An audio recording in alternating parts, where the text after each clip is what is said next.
هستی. خدا را شکر ما هم سوزیم نازیم. همین منظره زیبا را دیدم. به بحری شما هم نبور کنم، شما هم تماشا کنیم منظره خشرو را.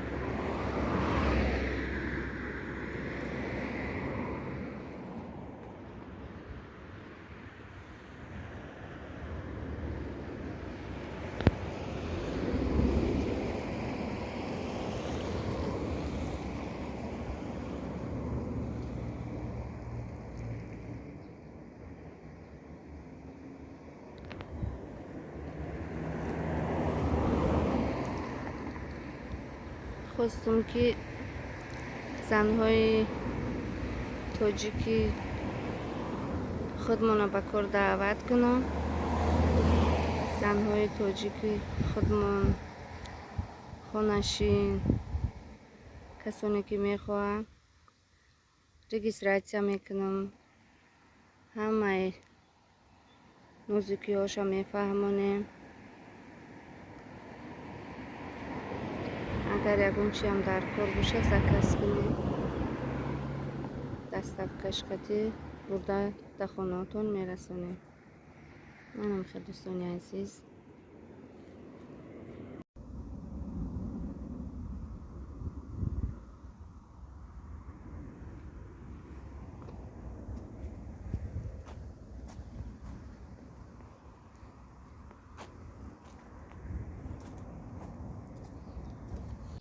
جای زور کردیانه چا؟ اینجا اینجیست هست نه.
نه خیلی اگر برای خیلم راه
دوستان عزیز، تابستان ما نمیدونم تابستان کی میدروید. نمیخه بارون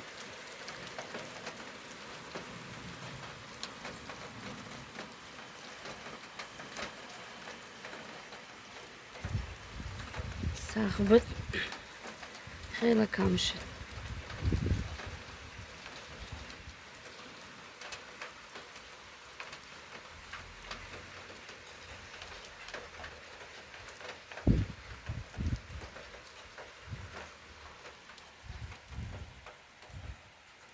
خیلی هوا تازه شد.